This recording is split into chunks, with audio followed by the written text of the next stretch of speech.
I remember Michael Lewis, the first question, I'm nervous as hell. And Michael Lewis turns to me, first question he asked me, he says, Steve, I'm reading your bio and there's one line at the very end that I want to ask you about. And in my bio, it says something like, once upon a time, like Steve ran a 401 mile in high school. And he says, Steve, do you think you'd be here on this stage if instead of 401, that said 359? And I think he was onto something. I don't think I would have. Because I think if I would have been a little bit faster, it wouldn't have pushed me to like explore and understand things. It certainly wouldn't have pushed me into coaching, and it wouldn't have pushed me into understanding the psychology or mental side of performance through my own struggles. That was Steve Magness today on the Running Effect podcast, and I'm your host, Dominic Schlueter. I'm absolutely elated you clicked on this episode because it's a conversation, as I talk about in the first few minutes of it, that I've been wanting to have for long before I even started the podcast. So it's an utter privilege and pleasure to welcome Steve onto the podcast today. His quick backstory, if you're not familiar with him, he's an acclaimed author, performance coach, and former collegiate track and cross-country coach who has written 4 books, The Science of Running, Peak Performance, Do Hard Things, and his newest release comes out this February, Win the Inside Game, which I've left a link to in the show notes. I personally cannot wait to read that. All told, his books have sold over 750,000 copies and have been named national and international bestsellers, being translated into over 25 languages. My life, as I talk about in this conversation, has thoroughly been benefited from these books. And so it was an utter privilege to sit down with Steve and talk about his writing process, the things he's learned from these books. We talk about all sorts of different studies. We talk about his personal athletic career, where back in high school, he ran a PR of 401 in the mile, which at the time was the 7th fastest time run in high school U.S. history. We brush over his coaching career at Houston and his years working for Nike as a coach, where he was a coach and advisor to their professional runners, working with several gold and Olympic silver medalists throughout his time there. And yeah, this conversation is really just a deep dive into the mind of Steve Magness. We talk about all sorts of subjects in regards to running, excellence, writing, all the things he's passionate and curious about. I love this conversation. It was quite frankly one of the most fun discussions I've had on the podcast ever, and I don't say that lightly. Before conversations, I'll ask the guest what would make this conversation a home run for you. And Steve very upfront said, if we have fun, it would be a home run. And I certainly can say that was the case. I had so much fun with Steve, and I grew a lot from his wisdom, as I always do in consuming his content. So it's a privilege to have him on this platform. I hope you are benefited from this conversation. If you are, majority of people find their favorite podcast through the recommendation of a friend. So there are people out there who the Running Effect podcast is their favorite podcast. They just don't know it yet. So share this episode or the podcast in general with a friend, a family member, a teammate, someone who you think would find value and benefit from it. And my only other note for you that would greatly help us out and takes 5 seconds of your time is hit the 5-star review button if you are listening on Spotify. And if you're listening on Apple Podcasts, please consider just leaving us a quick review. I would love to hear your thoughts. With all those notes aside, I will not stand in the way of me and the wisdom and genius of Steve Magness. Enjoy it. Steve Magness, welcome to the Running Effect podcast. How are you doing this afternoon? I'm doing great. Thanks so much for having me. First point here. So I'm coming up on, I think, 500 episodes of the podcast. And long before I started it, if you were to ask me who are some of your dream guests, you would certainly make that list. So it's a full circle moment for me to have you on. And I guess the quick connecting story, and I'll try to keep this concise, which I sometimes struggle to do. So an opportunity for me to grow within that. A lot of people ask, how did the podcast start? And very simply, it started out of a desire to host a platform for athletes and coaches and anyone within the sport who wants to improve. And that came from my own exploration of going down the deep rabbit hole of reading books and having conversations with athletes. One of those key books, I think the book that got it all kicked off was your first book, which you co-authored with Brad Stahlberg, who's been on the podcast before, Peak Performance. I remember reading that in 7th grade and just being enamored by the 401 mile story and the whole kind of set and host of things. And I think that was the first book that really opened my eyes at a young age to like what peak performance is, and really, I think, set something on my heart to chase after more things in life. So a sincere thank you for that. And yeah, just such an honor to speak with you today. That's amazing, man. I mean, that's why you write books. You try and impact people. So it really does, touch my heart that it had an impact. And that's what it's all about. So thanks for sharing that story. Question for you in regards to your work, your writing. Those who follow you on social media or read your books, I think, know that you're passionate about a plethora of topics, and you write quite frequently on those. And even let's take running, for example. Running is so nuanced, right? So many different underlying things within that. Read your book, The Science of Running. Anyone can tell you that running's very, very complex if you want it to be. What would you and how would you describe like your work, your writing, and what you're passionate about? My kind of motto is following my interests. So if you look across the breadth of my work, you'll see very narrow topics like the science of running, where it's literally, let's go as deep as we can on this. And then, very broad topics. We'll look at performance overall. We'll look at how we can apply that, well outside of your athletic realm, looking at from military to entrepreneurs to business people. I dabble in the physical side of performance and the psychological side. And I think, from a young age, I've kind of let my interests drive things. And my process is essentially like this: is if something piques my interest, I go explore it. I'll go read a bunch about it. I'll talk to experts. I'll go down rabbit holes on way too much science and research. And if it holds my interest, and almost goes from like interest to passion where I'm thinking about it all the time, then I know, okay, man, this is something that I want to go deeper on and create a project around.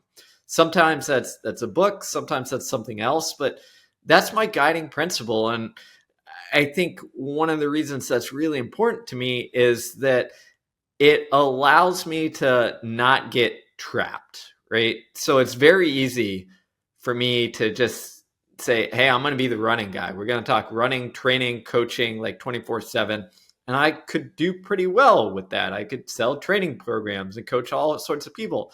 But that just doesn't fulfill me. I need like other things as well and to go down other rabbit holes.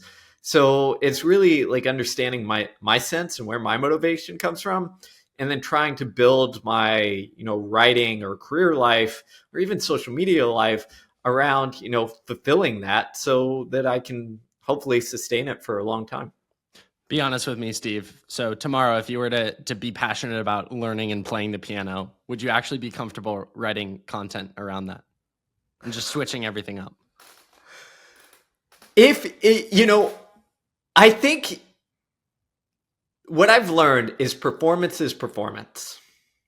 So if I really love playing the piano and was trying to go from like beginner to as good as Steve could be, which I'm going to tell you, probably isn't that good because musically, I didn't get the talent, right? But let's say I did. I think that there are lessons in there that would apply across domains and spectrums. And I don't just think this, I know this because some of my aha moments have been talking to people like Matt Billingsley, who is a drummer for Taylor Swift. He was on the Eras tour. In listening to Matt talk about his preparation for drumming, I'm just like, holy crap, man. You could take a world-class runner getting ready to run the Olympics and tell them how to get mentally ready to perform because it's the same freaking thing.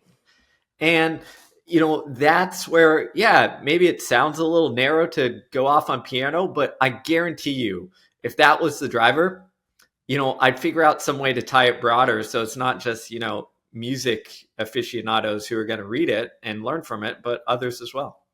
You mentioned Taylor Swift's drummer there, and I know within your books, right, humans relate to stories, and I think you've done a masterful job of telling stories within your work to, make people understand the concept and what you're trying to get them to understand, learn, and feel. Whether it's from the new book, Win the Inside Game, or books throughout the years, what are some examples like that off the top of your head that you've thought, wow, this has nothing to do with running and also everything to do with running? Oh man, that's a tough question because they all blend together. I think Matt Billingsley was a great example. I remember talking to a world-class mathematician who was talking about breakthroughs in essentially math theorems, which I'm like, okay, math not my thing, but let's go for it. And describing the process of getting to the breakthrough was essentially the same thing that occurs in running. Right? What happens? Progress comes quickly, early on. And then inevitably we hit a plateau. And he was like, I got to stand at the chalkboard. And I got to show up every day and stand at the chalkboard. And if I don't, I'm never going to make progress. And some days I make zero progress. But it's standing at the chalkboard over and over and over again. And then eventually what happens is, like, often when you've, kind of beat your head against the wall trying to solve it, and then you step away, and then, you're on a walk and you're like, holy crap, I know what the next step is. And I think it's often the same when it comes to running, is like we beat ourselves, against the wall, trying to break through. And then we often have to like switch or step back a little bit. And Win the Inside Game, I talk about an athlete who I coached for a little bit, Sarah Hall, who has had a phenomenal breakthrough later in her career in her late 30s and early 40s.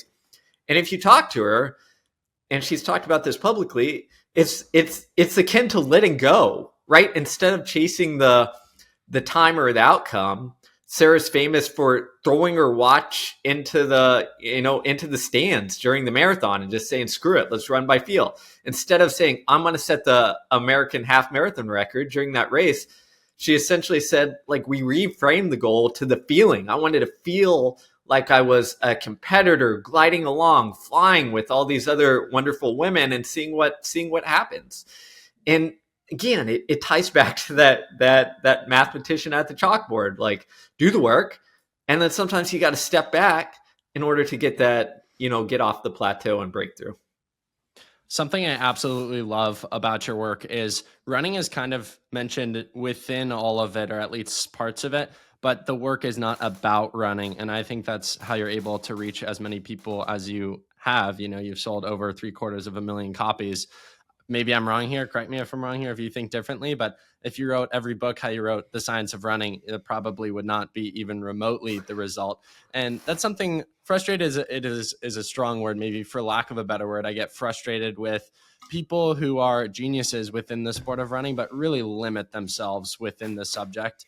Because as you just mentioned and kind of proved there, all the things you learn and the attributes you learn from running cross over to other aspects of life and vice versa. And so you really can write generally and vaguely on things, and it's more relatable to, your average individual who lives in New York City and maybe runs a few days a week, but running is not their end all be all Jakob Ingebrigtsen mindset. So can you dive deeper into that mindset for you, where you're still passionate about running, you love it, you write about it, but it's not going to be everything to you, and your whole life isn't designed to talk explicitly about the sport of running? I mean, the simplest thing in the world for me to do would just be nerd out on running. I could write a book tomorrow and finish in a couple weeks on just that, right? Because it's been part of my life for so long, and I've studied it and I've coached it and all that. But I think the point you're getting at is that so often we limit ourselves. And I see this, and I've done this too. We say, I only know about running. I'm a running coach. I'm just going to stay in this field. And I respect that to a degree, but I think what we miss is we miss translating some of these lessons that running highlights really well into the broader world or into the broader audience to help other people. And I think when this became really clear is early on in my kind of writing success. You mentioned reading Peak Performance. It was probably sometime around that. I remember I got a call from a NBA general manager. And at the time I was just a college, track coaching runners. And he's like, hey, I want you to come talk to our staff. And my initial reaction is like, what in the hell am I going to tell a bunch of NBA, coaches, players, former athletes, like, I can't play basketball, we're shit. But he put it clear. He's like, Steve, you're not here to tell us about basketball. You're here to tell us what you know about performance in your narrow view of running, but I guarantee you that, that's going to translate. So I said, what the hell? Like, if it doesn't work, who cares? I'm not trying to get a job in basketball. Let's do it. So I show up and, the first thing I say is like, you're obviously not going to learn about basketball from me, but let me tell you all the things that I've learned about competing and some of the science I've learned along the way. And they loved it. And that was kind of my imposter syndrome, like aha moment where I was like, again, like I'm talking to basketball players, NBA, coaches, telling them about something that, elite runner I was coaching learned and did from. And they're like, oh yeah, this is great. I can use this in XYZ. And it really was that moment where it's like, again, performance is performance. Like if we have the knowledge, we can translate it other places. And again, it's not my job to apply it to basketball. But if I can set the context, give some of the research, give some of the how it's worked in my world, often that expert in basketball can take it and say, this is how it connects. I see it. Let's use it in this way. You've written all these books, newsletter, podcast, the whole 9 yards. You are a source of information and a source for so many people to get information and to learn new things. I'm so curious to hear about your thought process when it comes to learning new things, as well as like get inside your brain and your head. Very simply, how do you know how much you know? And what's that process been like? Was it, going back very simply to how you're raised, is it the degrees you have? Is it you reading books, listening to podcasts? Like, how do you learn and how do you make sure you're still staying sharp? Because I'm sure there are many more books that you'll write that you don't even know about present day because of the amount that you'll learn in the years to come and the process and systems that you currently have in place. Yeah, so let's go way back in the day, and we'll go back to my high school days. I'll set the stage for you.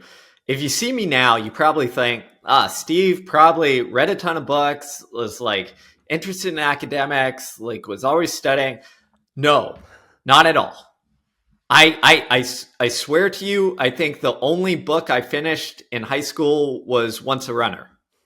I did not read any of the assigned books. In fact, in English class, this is going to date me, but we had like Spark Notes, and then we had literally the little children's version of like A Tale of Two Cities with pictures. And that's what I would read to write book reports or take tests because like I hated reading. I was not interested in academics. That all kind of switched. All I cared about was running. Anything else, whatever. That all kind of like switched when I got later into college, where I started exploring at first like exercise science and exercise physiology and a little sports psychology. And I said, hey, this is actually interesting. Like I can tie it back to something that I care about, running. And that's what kind of propelled me to learn. And a lot of that was outside of the classroom. It wasn't like I'm going to learn this for this test, but I'm like, hey, this applies to me running. This will help me race the 5K or 1500 or train a little bit smarter. I can have discussions with my coach on this physiology stuff and we can go back and forth. And that was kind of the spark. And although, I went on, I got my master's, I dabbled in a PhD before deciding this sucks. I don't want to do it. Because what I realized is that I love learning and exploring. And once something catches my attention, I can go deep. If it doesn't catch my interest or attention, I'm gonna be like high school Steve and check out. So what I do now is quite simply is I try and go broad, meaning I read a lot of books from a variety of genres. I try and cycle through things. I have no problem giving up on a book if it doesn't catch my interest because I'm a relatively slow reader. So I ditch it to the side. I listen to podcasts of people, who have interesting guests or interesting insights. Social media sometimes sucks, but I try and follow people who put out interesting things because all I'm trying to do is in my world is go very broad on looking at through different lenses, whether it's science or psychology or performance or neuroscience, whatever it is. And then once something catches my interest, or I'm like, oh, okay, I'd like to know more about that. I have what I call like down the rabbit hole days where, if some study on some esoteric psychological thing caught my attention, I'll start reading that. And then I'll branch off of that. I'll look, oh, okay, they cited this study. I'm going to go read this. Oh, this author wrote this book. I'm going to just go. And I'll do that for, hours on end. And sometimes it leads to some great insight. Other times I'm like, okay, that's interesting. Like, I don't know if that'll do anything, but I just dump it all in kind of my organized notes. And then over time, what happens is once I have a bunch of notes on a topic that I'm interested in, I'm like, hey, I could turn this into something. If I'm not mistaken, you're a new father. So I'm curious to talk about how you view parenting as a new parent, specifically with all the hats you wear and all the knowledge you have. I'm sure you're excited at the prospect of raising a kid, but even like very simply within your experiences, which shape how you view the world in terms of like when you're going to put your kid into sports, if you're going to push them in the direction of running, if you're going to be like read peak performance in fifth grade and write a detailed report, or is it going to be very hands off? Like what's your research been and thought process been on the topic of parenting, and how has the shift changed anything for you in terms of your writing and thinking? Yeah, I mean, I think it just broadens it. So I'm very fortunate. So we have two children, one a year and a half old, a daughter, and then a 2-week-old daughter. So both very young.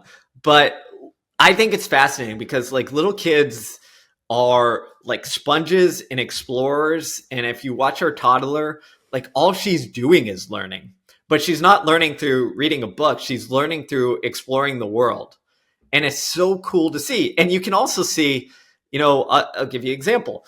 Last week, we took our toddler to swim classes, and she'd been to swim classes before and generally enjoys it, right? Has a great time. She can hold her breath for like 7 seconds. We're a star in, year and a half year old swim classes. But for whatever reason, we had a new kid and a new parent come, and the new parent in the pool with her was some big guy, was really nice, but had this huge beard. And that like set my daughter off. She's like, oh my God, what is this? Who is this person? And instead of enjoying swim class, she was like latched onto me and had like the death grip on me of like not wanting to do anything. And I'm like, oh my gosh, this is like the difference between like enjoying and freeing yourself up to perform and almost like choking in sport where you just let that fear take over. And even though you want to swim and do the thing that you enjoy, like you just can't. And there's so many moments I feel like in parenting where you see this stuff come to real life and you're like, okay, how do I navigate that? So I think when it comes to things like sport, you mentioned, I think I'm very fortunate. I got my career started volunteer coaching high school kids for a couple of years while I was in college. Then I coach college kids. I've coached professional athletes. I still work with some professional runners. And I've seen every spectrum of the gamut. My wife was like a high-level runner. She was Olympic trials qualifier in the marathon. And I think what that's done, and she's also an elementary school reading specialist and teacher. And I think that's what that's done is give us a unique perspective because we've got to see it from the coaching or teaching side. And often again, I loved all the parents that I coach, of the kids that I coach, but you'd often see someone you're like, oh, that kid struggles when mom or dad shows up because like mom or dad puts so much pressure often like unknowingly on the kid. And I remember one time I actually had to tell a parent, I'm like, hey, can you maybe like stay at home for this conference championship? Like, because your child is freaking out when you're there. Or with my wife, like we'll sometimes get invited to, the elementary school, football or soccer days with her students, and she'll take me along. And watching youth sports is like a whole nother thing. It's like, holy crap, like some of you are in it. And I think with our experience, what it's taught us is, your job isn't to be coach, right? Let whoever is coaching do that. Your job as a parent is just to be there to support them. And if they want to dabble in another sport and quit and go play something else, that's great. Or go join music or whatever. Your job is to allow them to explore. And I get it. It's tough when you see your kid talented and you're like, oh, they could be great at this. But I think, given our experience, like especially early on, it's just like no pressure, just like have fun with it and see what happens. And I'm hoping I'm the parent who's just like chill on the sideline, just being like, whatever, like, great job, little Susie, Johnny, like, awesome work. But like, U10 soccer isn't do or die. And I don't need to like, convince, we're not playing the try and earn a scholarship game when we're 12 years old. I think that just backfires. The funniest part for me in youth sports growing up was the blaming of the refs, the poor high school volunteer refs for like fifth grade basketball. It's like, okay, come on, like not that Oh, the world.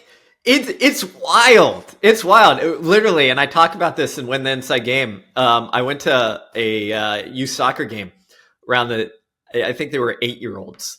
And just sitting on the sideline at the local park and just watching the parents just lose it on this poor teenager who, didn't make some sort of call. And I think the teenager was like, if I called every single foul, we would not literally be able to play a game because they're 8 years old. Like, they're always going to run into each other or have a handball or whatever it is, but it's crazy. Like, parents get into it. So my hope is I'm not one of those.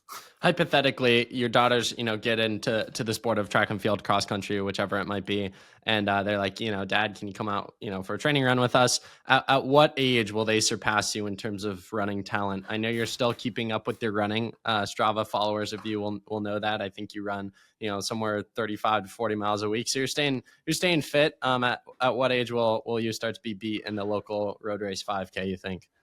Oh gosh, I have no idea. I mean, it'll probably happen sooner than I think, and that's fine. I hope they dominate me and throw Dad in the dust at some point. But if they don't, that's fine. They'll probably be dragging me along as I just try and stay fit. But at some point, it will surely happen.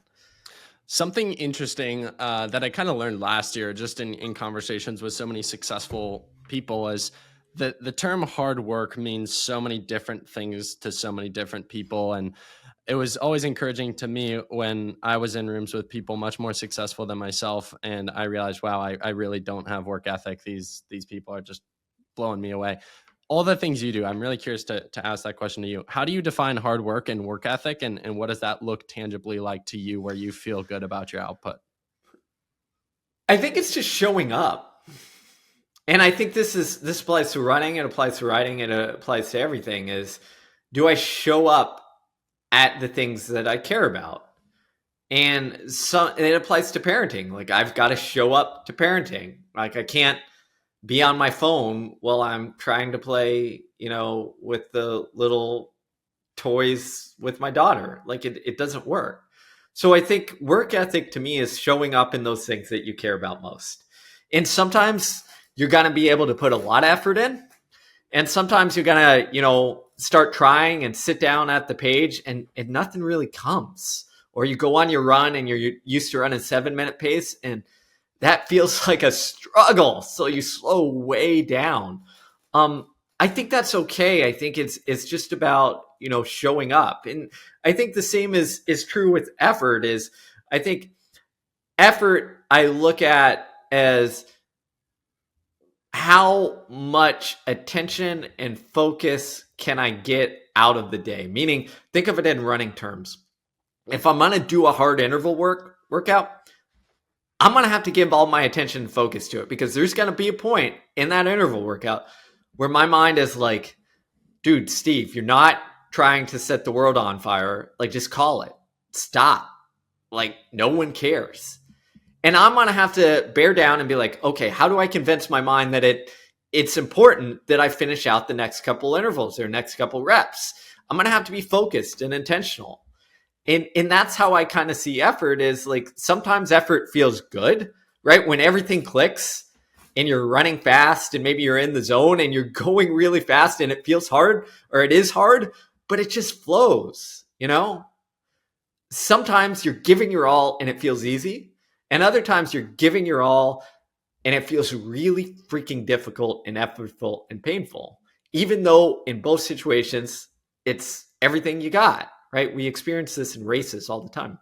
I think it's the same and true outside of it. So it's not, effort to me doesn't mean like how much pain or discomfort I can experience. Is given the situation I'm in, am I giving the attention and focus that I need to for the task at hand? One of my mentors, Tom Tellez, who coached Carl Lewis, Leroy Burrell, all these great sprinters, when I was back in athlete training with them, he said, most people think effort is loud when it's really quiet. And his example was this, is if I asked you back in the day when I was actually in good shape, he said, if I asked you to go from a 30-second 200 to 29-second 200, would you like grit your teeth and like, tighten up and go? I said, no. I said, what would it be? And I would be like, it'd be like a very subtle increase in my arm swing or a little bit more turnover. And it would be just the slightest change to go from 30 to 29. He's like, yeah, that's because effort is subtle and quiet. We think it has to be this big gear, but it's just giving what we need in that moment to try and give us a chance to achieve that goal. Yeah, where mine goes to when you say that too is the complete opposite thing in terms of effort of what people don't see. And it reminds me of a quote that Gabby Thomas, who I'm sure you're familiar with, won 3 golds this past summer at the Olympics. She said on my podcast last January, before she won it, she said that, quote, the most successful athlete is normally the one with the most boring life, which I thought was fascinating. And yes, you have your flashy moments from time to time in the sexy workouts, but generally it's the people that have the most boring life. And she also said something interesting in line with that. She said they also don't view sacrifices as sacrifices. She goes, a lot of people fall into the trap where it's like they make this big deal in their head about all the things they're sacrificing. And she was like, no, the desired outcome is so much higher than the thing they're sacrificing for. And so to someone listening out there, I think a lot of times it's, as you said, those quiet little moments that no one even knows about that make the difference over time. I love it. I mean, she's brilliant. So I'm not surprised she came away with that quote. But I agree completely. And I think from the outside looking in, we often see it as like the sexy stuff. And you see this online. Like everyone obsesses over the final 2% or the, should I take this supplement or not? Should I, do this trending workout or not? Should I, jump in a ice bath or not? And I'm like, dude, like, the best athletes I know, what are they concerned about? They're doing exactly what Frank Shorter, Olympic gold medalist, told us, decades ago, which is like, and I'm paraphrasing him, but he was like, how do I get 2 hard workouts, a long run, and as much mileage as I can handle for not just months, but years at a time? Do that for a couple years, and then I'll be good. And that applies to everything. I do want to detail and chronicle your running journey in Spark Notes form for those that don't know about it. And if no one's read if someone listening hasn't read your books, I'd really, really recommend checking them out. But I know in Peak Performance specifically, you kind of detail your running story. So I'd recommend people check that book out specifically in regards to your running background and takeaways from that. But what's the Spark Notes version of Steve Magness, 401 legend back in the day, and how you got to where you are today? Oh gosh. The Spark Notes version is I was a soccer player who didn't really love running until I got dragged out to cross country my freshman year of high school by our captain on the cross country team, Matt. He dragged me out for runs. He said, hey, you got some talent. You should do cross country. And I said, okay, I'll try it. It'll get me in shape for soccer. And I went from, I think in 8th grade, I ran a 5:10 mile. And then in 9th grade, I ran a 4:21. And that big jump came from actually caring and trying and getting hooked up on the sport. And since then, I fell in love with the sport. So I went from 4:21 my freshman year. I stagnated a little bit. My junior year, I was a 4:17 miler in high school. And then for the first time in a while, I was healthy. And, this was back in the early 2000s where the internet was young and we didn't know exactly what we were doing. So I saw Don Sage of York High School, who in 2001 ran a 4-minute mile in high school. He was running 100 miles a week. So I decided, you know what? Let's give this a go. And being naive and dumb, but injury-free, it worked. Like I ran a ton my senior year of high school and it paid off. I dropped from a 4:17 mile down to a 4:01. But then the key is, like, I think is that I loved high school running. I had a great team. We were really good. We had some very good athletes on there as well. We trained together. And then I got into college, and I think it changed a little bit, where all of a sudden I was a 401 miler. I was number one in the nation coming out of high school. I put a lot of expectations on myself. I doubled down with the work. I ran even more. My college coach was like, yeah, sure. If you want to run more, I ran up to 120 miles a week my freshman year of college. And I had some success, right? I made nationals in cross country. I performed, we just missed in the DMR and indoor mile. I performed okay, but I never ran any faster. And I think a large part of it is, and this is partly why I wrote Win the Inside Game, is like I narrowed too much on where running became self-defining. And what that does is it takes a little of the things that got us hooked in the first part, the joy, the belonging, the teamwork, the challenging yourself, the seeing what you're capable of and exploring your limits. And it takes it and narrows it and constrains it, where every race is kind of like a threat. It's, oh gosh, am I going to be able to prove myself today? Am I good enough? And I would feel this in races because I was a, 401 mile, ran low fours a bunch. So every race or 1500, I could see the clock and it'd be, 59, 159. And then that thought would come in your head of like, oh no, I'm slipping off a little bit. And if that pace shifted a little bit, your brain just kind of defaulted towards threat mode, where it's like, you're done, man. You're not going to hit your goal. Like, forget it, check out. And there's literally nothing else you could do.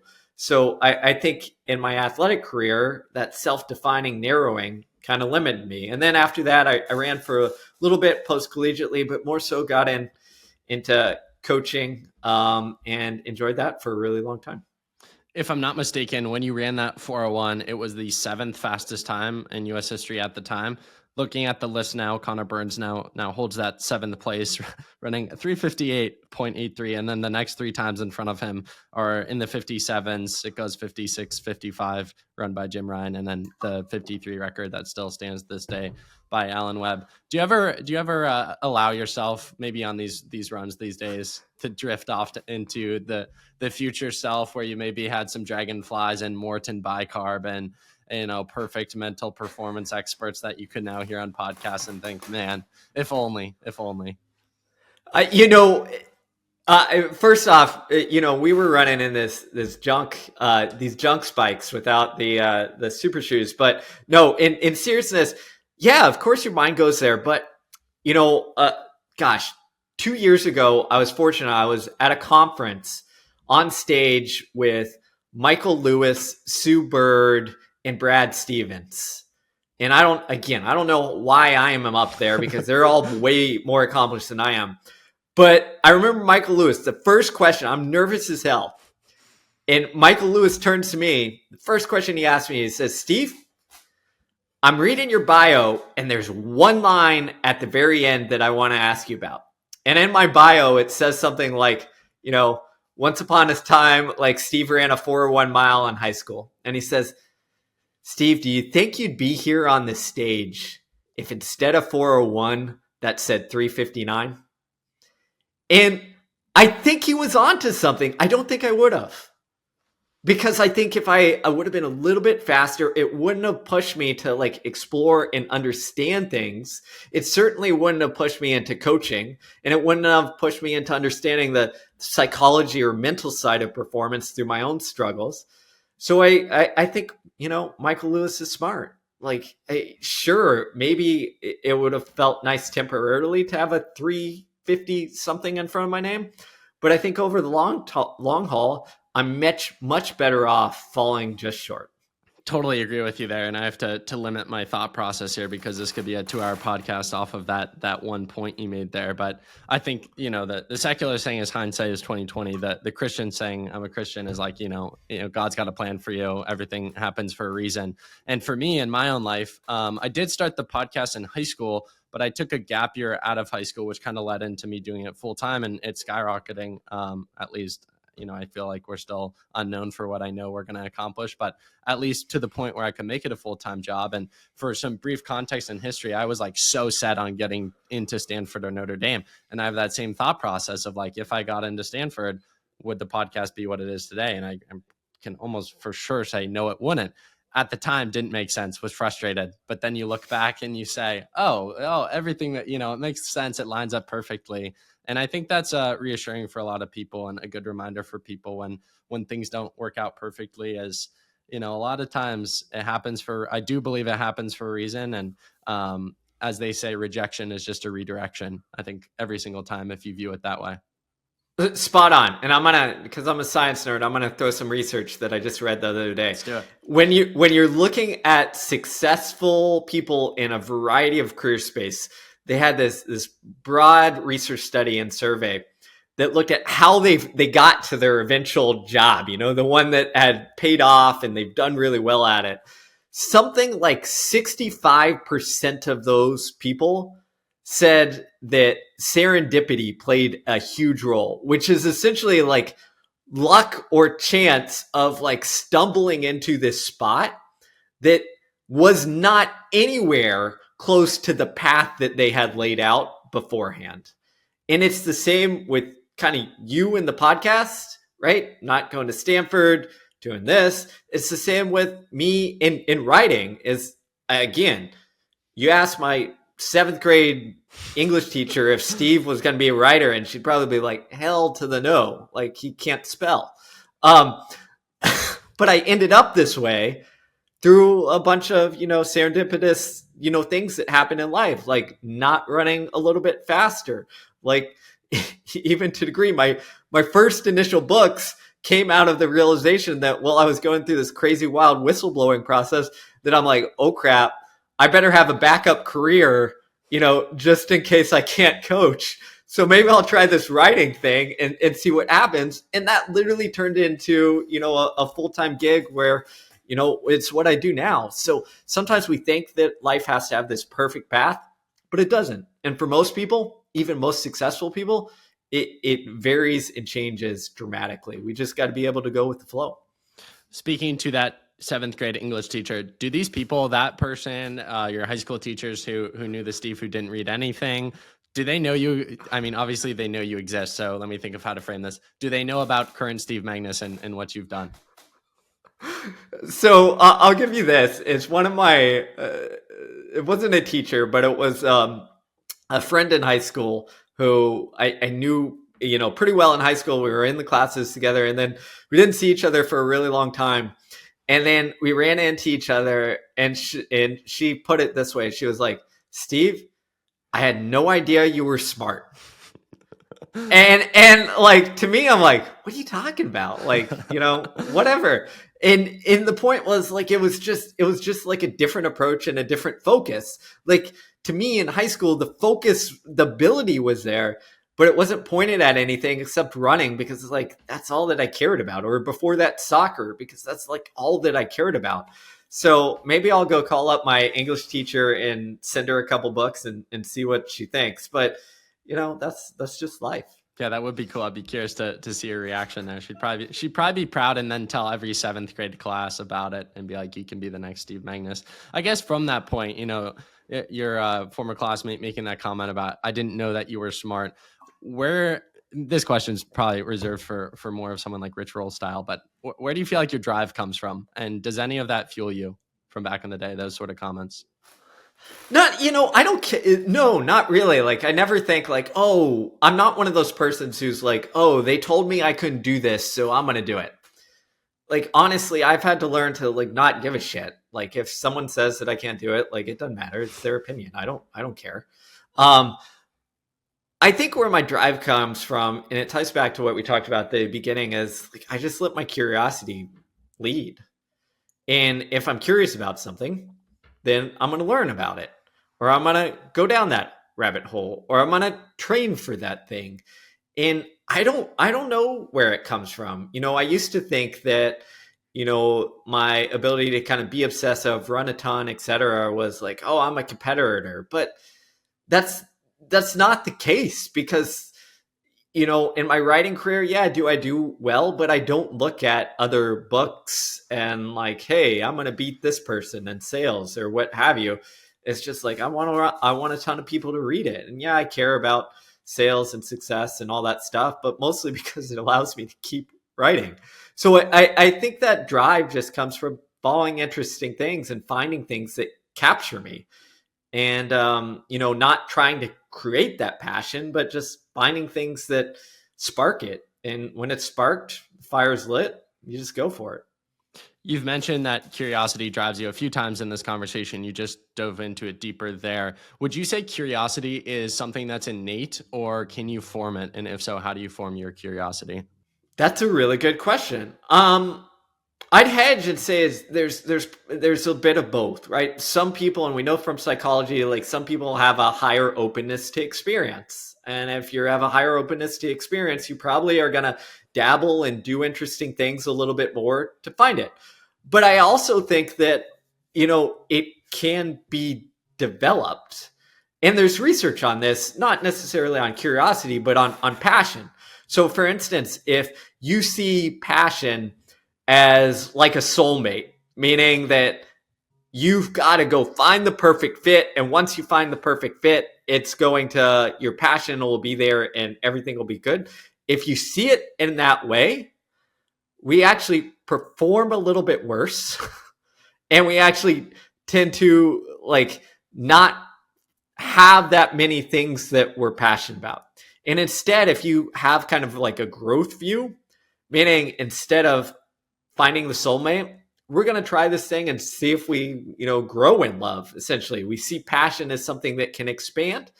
If you see things that way, you're more likely to persist in that topic and go further in that pursuit than if you had that fixed mindset. So I think when we look at curiosity, I think a lot of it is the same. Is like you can set your life up to essentially, have the right mindset where I'm not going to judge this thing. I'm just going to explore it for a while and see if it grows. And then B, go broad enough in our life, which I talked about earlier, to almost give yourself more points of finding an entry point to see if this little spark can turn into a fire. Speaking specifically on 2025 with the focus on running, which is a large subset of this following. If you're 43 minutes into a podcast with me or Steve or both of us in this case, you're passionate about becoming better and specifically within the sport of running. And January always arises the thoughts of how do I make this year the best year yet? As someone, by the way, when you share you're a 5:10 miler in the 8th grade, I feel slow because I was 5:05, and don't even ask me my current PR in the mile. Certainly not 4:01. I can't. That can't be a claim to fame for me, but 5:10 to roughly 4:20s, and then 4:17 your junior year to 4:01. I think you're someone that's, made those leaps and bounds that other people want to replicate. So whether it was your experiences as an athlete, because I have a strong feeling you're not going to recommend people going out and running 100 miles a week like you did senior year, or your experiences as a coach or kind of scientist, researcher, the whole 9 yards. What would the advice be to someone who's sitting here in January and thinks, I want to have the best year ever, sport, life, whatever it might be? As we talked about, a lot of the lessons are transferable. So you can speak in vague terms if you want to. Yeah, I think number one is showing up in consistency. If you look at breakthroughs, and I tracked this once when I was coaching college and elite athletes, I looked at how many times they showed up to practice for the college athletes or completed the assigned workout, essentially. And there was a very strong correlation between those who showed up or completed the workout and those who got better. Now, it's not perfect. Sometimes you get hurt, etc. But the point is consistency trumps all. So what does that mean in getting better besides okay, I'm going to run consistently? It means doing the things that allows you to be consistent. So think of, sleep, recovery. If you're getting a little older like me, maybe it means the strength training you have to do to prepare your body, or the warm up you have to do to get ready for the hard workouts. Instead of when you're young, you can just kind of, jog a mile and then jump straight into things sometimes. So it's doing the small things that allow you to be consistent. And whether we're talking about running or writing, that will take you most of the way there. I think too often what happens is we get caught up in the fancy stuff and looking for the quick fix or the hack. But every runner that I've worked with, it's consistent first, and then we'll worry about the details when we get to them. And then I think the other part that I've learned, especially from athletes that I've coached, is that you got to do it your way. Meaning everyone's going to be a little bit different. So everyone's going to take a little bit different approach. Some people might be data nerds and need the Garmin watch that tells them every single, piece of information possible. Other people, I've had professional runners say like, hey, a watch freaks me out. I'm going to do most of my runs like without a watch and just look at the clock when I leave the house and look at it when I come back. And that's a little different from my approach. But for them, I'm like, you know what? If that brings them joy in the run and allows them to experience and stay in the moment and not be caught up in looking at what paces and splits I'm running for this easy run or long run, go for it. So I think you've got to have the consistency, but then like, don't try and mimic or copy someone else. Like do it in a way that supports you and like allows you to feel that joy and experience and growth and mastery that often is the fuel that propels us over the long haul. I wrote down in research 3 scientific kind of principles, teachings of yours. So I want to go through these briefly with you. We'll start on the watch piece because you mentioned some people, don't like to use watches. Other people like the fancy Garmins that could probably tell them the temperature of their blood. For this, so I'll just start with the watch piece because it connects to that. And I'm going to reference you like you're not here because it starts with your name. So it says, Steve will also ban watches during certain workouts so athletes combat and work on handling uncertainty better. What's the thought process behind this? And, do you think this would be beneficial specifically to a younger audience who's probably got a Whoop and a Garmin and Strava and the whole 9 yards? Yeah, absolutely. So here's the example or analogy I'll use. Okay. Most of us suck at navigating the world now because what do? Whenever we get in the car, we plug in the address to Google Maps or Maps and just follow the directions. Okay. For younger people, you used to have to look at actual maps. And I'm not reminiscing, but my ability and understanding of the world and where I was going was a lot easier and better because in research has shown this. I had the inner cognitive map to be able to navigate. Now I've outsourced that for better and some worse. Okay. Now tie that to running. So if we outsource our ability to pace, our ability to decide if we're too fast, too slow, our ability to say, hey, am I in a groove in a good spot or not to our watch? What have we done? We've done the same thing that, following the GPS in the car for our maps has done. We've detrained that ability. But in running, we actually need it, right? Because you need to know if, 5 miles into the marathon and you're feeling good and your splits are a little bit fast, that you might be okay. It might just be everything's clicking and you need to trust that feeling instead of, as I've seen sometimes, people look at the watch, they stare down, they're like, oh gosh, I'm in it over my head, and they back off. And sometimes in my head, I think, and this could be for a 5K or marathon, I think, but what if today was the day? You'll never know because you ignored that feeling and sensation. So when I'm coaching athletes or working with them, I often think the watch is helpful, but we can't be a slave to it. So sometimes we have to learn how to read our inner signals, to listen to our body, to understand whether that fatigue in your muscle is fatigue or pain that signals injury or something you can run through or you should slow down. We've got to learn that inner world. And research tells us that elite athletes are better at reading their inner signals than amateurs or novices. So we have to train that. That doesn't mean you throw the watch away, entirely, but it means you've got to train that muscle in some form. Wait, Steve, you're telling me listen to your body and your mind? Wow. Crazy. Never thought of that one. It's true though. So many people, refuse to do so. One of my favorite games for an athlete out there listening, probably works better with high school. I think college coaches know what they're doing a little better or a little more formulaic, but I would always kind of make this prop bet with my coach in high school. Nothing was on the line. It was purely, I guess, just proving I could do it. And if we're doing 200s or 400s, I would always say, whatever the goal pace is, I'm going to try to be within ridiculous margins of and it just makes it fun. And I sometimes think that gamifying those sort of things helps you to teach those lessons and make some of the boring, monotonous things more fun. Point 2 here, Steve has learned that hanging with friends, the social aspect of recovery, can often help athletes more than foam rolling or stretching. Markers like HRV and resting heart rate have shown to improve by getting the body relaxed with friends and into a, you're going to know this word better than I would, parasympathetic state, something like that. I should know how to pronounce that. I'm curious to hear more about those studies and findings. Specifically, I think as time has gone on, people have become more obsessed with Normatex and rolling out. And as you showed there, there's sometimes benefit to sacrificing that to be social and be human.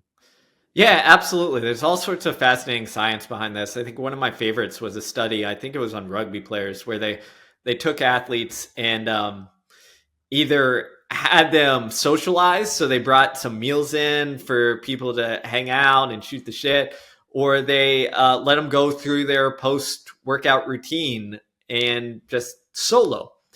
And what they found is that even if you looked at the hormones, they shifted. So when we socialized, so normally, I'll step back. Normally after a game, what happens is we have this stress response because we just worked really hard and maybe we lost or maybe we didn't quite perform as well. Our body produces stress hormone cortisol. And alternatively, when cortisol goes up, testosterone goes down. Well, we know testosterone is related towards recovery. It's a repair hormone as well. If you socialize, that flips. So cortisol goes down, the stress hormone, and testosterone goes up. When we're shooting the shit, hanging out with others, there's all sorts of research with this. Why? It shifts us from that stress state to a kind of social and recover and repair state, both from a hormonal side and also the word you're looking for is parasympathetic. Yeah, I know. Maybe I needed Stanford after all, Steve. It's all good. It's all good, man. I mispronounce stuff all the time. But the point is it takes us out of this like heightened alert stage and then into recovery and repair on a neural and hormonal stage. And that's one of the best things that we can do. You know, when we look at recovery, it's kind of like hanging out with friends and sleep. And I'm not here to discount all the other gadgets, but often what happens is we obsess over the other gadgets when really, you know, shooting the shit is what's going to do the thing. I often joked with college athletes is way back in the day, we took a lot of ice baths and, you know, there's some research that shows that ice baths might impair recovery.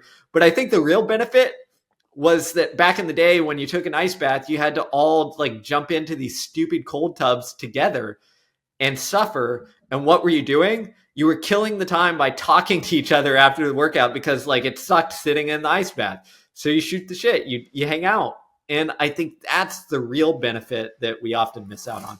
One of my favorite personal stories from that is having Graham Blanks on the podcast. He's been on numerous times, good friend of the podcast, such a good guy. And he said last year before he broke 13 minutes in the 5K indoors, first time anyone in college in the NCAA system had done so, he revealed to me that the night before he actually drank a beer with friends. And he went on to say maybe he had some negative effects, but he was like the positive effects far outweighed it. It kept me loose. It kept me free. It kept my mind off the race. Which was absolutely fascinating because you look at an athlete like that and you think, oh, they're probably so type A. They were in bed by 8. They weren't talking to anyone. They were so locked in, as kids would say these days. And it was like, I mean, he didn't stay up crazy late, but he had a beer with friends. I mean, people probably wouldn't think that. So I thought that was interesting. I love that. That's a great example. I'm gonna borrow that one for coaching lessons. Go for it. Point 3, final one here. I thought this was fascinating. To simulate focus during races, Steve has athletes complete Stroop tests in which they must quickly read the names of colors flashed in different colors, like red, yellow, orange, during rest intervals. In doing so, quote, you get the physical recovery, but not the mental focus recovery, end quote, he told Outside Magazine. So curious about this. Never heard about this. Can you elaborate on this for me? Yeah, so here's the deal. Okay, we know about physical fatigue, right? It's what we feel, it's what we experience. But there's also a cognitive fatigue component. So if I took you and I had you sit down and take a really hard math test and then go outside and do a hard workout, your performance would be impaired. Even though during that math test, you were literally sitting at a chair, not physically moving, your performance would be impaired because you were cognitively fatigued going into this. In actuality, there's some research that shows if we're on our phone, scrolling, not doing anything positive, that also creates cognitive fatigue, and we will perform worse, during the game or during the race or what have you, if we're doing that beforehand. So there's some research that shows that we can take advantage of this. We can train our brain essentially to be able to withstand that to a degree, the same way that we do, physical stuff. So one of the ways to do it is how do you induce cognitive fatigue? Well, you can do simple, problems, or there's a Stroop test, which is essentially fatigues you because you're looking to match colors and shapes and all that stuff. It has long history in research. Or, if you want to, kind of torture yourself, you can get on a treadmill and stare at a wall without a podcast or music. Why is that cognitive fatiguing? Because you have nothing to stimulate. So your brain kind of gets fatigued having to deal with the lack of stimulation and cope with it. And the point is that, I wouldn't do this often, but I think it's another avenue that we can explore where we look at, okay, fatigue isn't just physical. There's this cognitive or mental component too. We can work on it. And it's the same reason that during intervals, often when I'm coaching, I don't just give the physical goal, right? I say, okay, here's the technique or tool I want you to work on, mentally. Maybe that's having them stay focused or use a different coping strategy. Or as a couple of my former college athletes told me, and they said, we try and let our mind go to a deep, dark place and then see if we can get out of it. So they literally will catastrophize during the first half of the interval workout, being like, this sucks. I'm fading. I can't do this. And they'll tell themselves negative stuff until they get in the depths of that well, and then say, okay, I'm going to try and pull myself out of it, because chances are they're going to face that same kind of, mental challenge in a race. Steve, final question for you here that I want to bring up. We mentioned new release coming out next month in February, Win the Inside Game. Only question for you off of it. How does one win the inside game, and where can people find this work, and just talk about the process behind the book, why you're excited about it, et cetera? Yeah, I'm super excited about it because this is it's kind of like a look back at my career in both running and whistleblowing and all that stuff, and saying, okay, where did I maybe go wrong? It's the looking at self-defining yourself around the goal or the sport or what have you. Winning the inside game to me is freeing yourself up to perform. And too often, I think we chase the accolade. We get stuck defining ourselves or attaching ourselves to the result and outcome. In what research tells us, and my experience working with elite athletes, is that often pushes us to a fear-based place. And if you look at when do people perform best, just like Graham Blank's having a beer the night before to keep them kind of loose, people perform best when, there's a little anxiety, but they feel like it's a challenge to take on. They feel excited to see what I'm capable of. They feel free to potentially fail because it's not attacking their sense of self. They're exploring their limits. And I think that's what Win the Inside Game is for. You can get it Amazon, Barnes & Nobles, wherever books are sold. I hope you check it out. Amazing. Yeah, I'll leave a link to it in the show notes and can't wait to read it myself. Steve, final question for you. The question I ask every guest on every single podcast. Random, but I don't know. It's just been tradition. If you had Gordon Ramsay coming over to your house for dinner, what would you choose to make for him? What would I choose to make for him? Yes, you're the chef in this situation. He'd start yelling at me. You got to win the inside game, Steve, and even in the kitchen.